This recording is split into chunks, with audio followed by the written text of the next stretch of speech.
अस्सलाम वालेकुम बच्चों। आज हम खेलेंगे करेंगे सीखेंगे में लचक में इजाफा करने वाले खेल और रफ्तार के खेल देखेंगे। तो बच्चों, ये है हमारी किताब खेलेंगे करेंगे सीखेंगे।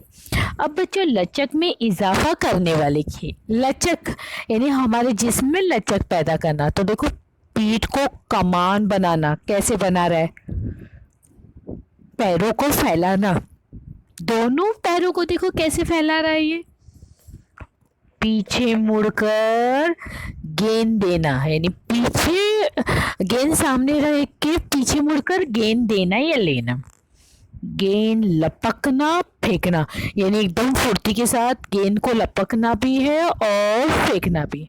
अब बच्चों, रफ्तार के खेल मीन्स जिसमें हमें तेज रफ्तार में काम करना है। तो दौड़ का मुकाबला, आपने स्कूल में दौड़ा है, कभी आप दौड़े हैं रेस में? तो ये दौड़ का मुकाबला है जब हम तेजी से दौड़ते हैं। तवाजुन के खेल, अपने आप में एक बैलेंस बनाना है, तवाजुन बनाना है। तो यहाँ देखो कैसे टी नुमा जिस्मानी हालत बनाया है उसने, टी की तरह। देखो, दो हाथ सामने और पीछे की तरफ, सर पर किताब रखकर चलना। बच्चों, ये खेल खेला है आप लोगों ने, इसमें भी बैलेंस की बहुत ज़रूरत पड़ती है।